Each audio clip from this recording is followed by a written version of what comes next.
Pierre-André Latreille was a French zoologist, specializing in arthropods. Having trained as a Roman Catholic priest before the French Revolution, Latreille was imprisoned, and only regained his freedom after recognizing a rare beetle species he found in the prison, Necrobia ruficollis. He published his first important work in 1796, and was eventually employed by the Muséum National d'Histoire Naturelle. His foresighted work on arthropod systematics and taxonomy gained him respect and accolades, including being asked to write the volume on arthropods for Georges Cuvier's monumental work, Le Reine Animal, the only part not by Cuvier himself. Latreille was considered the foremost entomologist of his time, and was described by one of his pupils as the Prince of Entomologists. Biography. Early life. Pierre-André Latreille was born on the 29th of November 1762 in the town of Brive, then in the province of Limousin, as the illegitimate child of Jean-Joseph Sahuguet de Marcy, General Baron d'Espagnac, and an unknown mother. The surname Latreille was formally granted to him in 1813, and derives from a nickname of unclear provenance. Latreille was orphaned at an early age, but had influential protectors, first a physician, then a merchant from Brive, and later a baron and his family, who brought him to Paris in 1778. He studied in the Collège du Cardinal Lemoine to become a priest, initially in Brive, and later in Paris.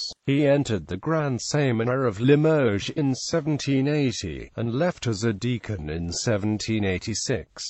Despite being qualified to preach, Latreille later wrote that he had never carried out his functions as a minister, although for a few years he signed the letters he wrote l'Abbé Latreille, or Latreille, Prétor. Even during his studies, Latreille had taken on an interest in natural history, visiting the Jardin du Roi planted by Georges-Louis Leclerc, Comte de Buffon, and catching insects around Paris. He received lessons on botany from René Justori, which allowed him to meet Jean-Baptiste Lamarck. Necrobia ruficollis. After the fall of the Ancien regime and the start of the French Revolution, the civil constitution of the clergy was declared in 1790, which required priests to swear an oath of allegiance to the state. Latreille failed to do so and was therefore imprisoned in November 1793 under threat of execution. When the prison's doctor inspected the prisoners, he was surprised to find Latreille scrutinizing a beetle on the dungeon floor. When Latreille explained that it was a rare insect, the physician was impressed, and sent the insect to a 15-year-old local naturalist, Jean-Baptiste Bory de Saint-Vincent.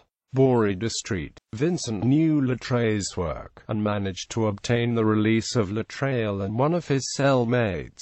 All the other inmates were dead within 1 month. The beetle had been described by Johann Christian Fabricius in 1775, but recognizing it had saved Latreille's life. Thereafter, Latreille lived as a teacher and corresponded with various entomologists, including Fabricius. In 1796, and with Fabricius's encouragement, Latreille published his Pierre Écoutes des Caractères génériques des insectes at his own expense. He was briefly placed under house arrest in 1797, and his books were confiscated, but the influence of Georges Cuvier, Bernard Germain de Lacépède and Jean-Baptiste Lamarck succeeded in freeing Latreille. In 1798, Latreille was appointed to the museum, where he worked alongside Lamarck, curating the arthropod collections, and published a number of zoological works.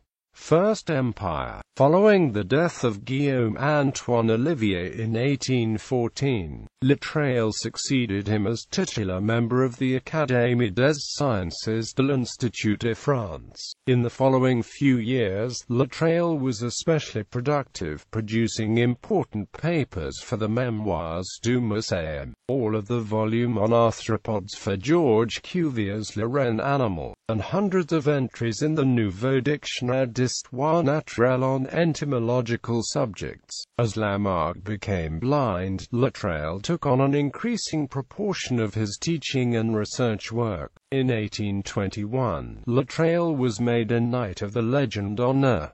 In 1829 he succeeded Lamarck as professor of entomology.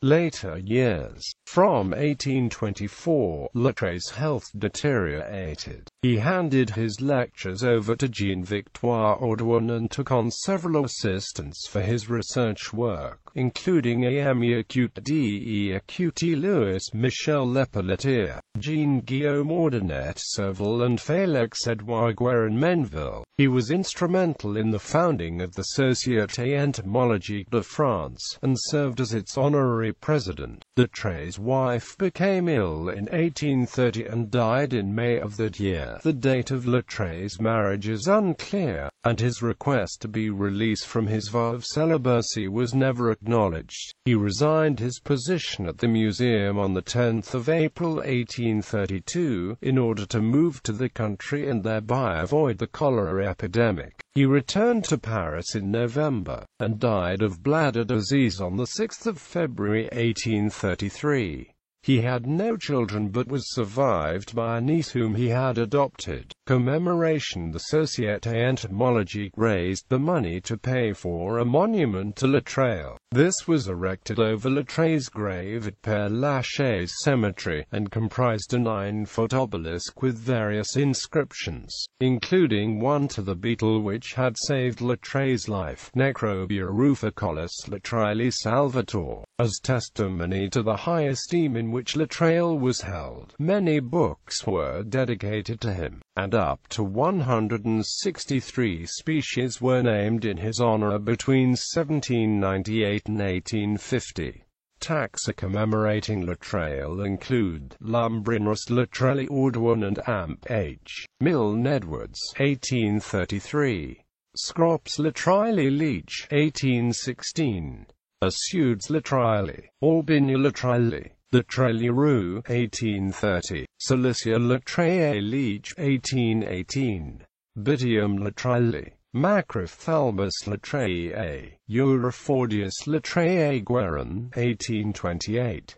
Work. Latreille produced a significant body of scientific work, extending across several fields. He was described by Johann Christian Fabricius as Entomologorum Nostri Avi Princeps, and by Jean-Victoire Audouin as Entomologiae Princeps. Taxonomy and systematics. Latreille was significant as the first person to attempt a natural classification of the arthropods. His eclectic method of systematics incorporated evidence from all available characters without assuming a predefined goal. Latreille repeatedly dismissed anthropocentrism and teleology, as well as many species and countless genera. The names of many higher taxa are also attributable to Latreille, including Thysanura, Siphanaptera, Pasnogonida, Ostracoda, Stomatopoda, Decapoda, Amphipoda, Isopoda, Xiphosaura, Melipona and Myriapoda. Typification. Although Latreille named many species, his primary interest was in describing genera. He introduced the concept of the type species, a species to which the name of a genus is firmly attached. Similarly, he favored the method of naming families after one of the constituent genera, rather than some defining feature of the group, implicitly designating a type genus for the family.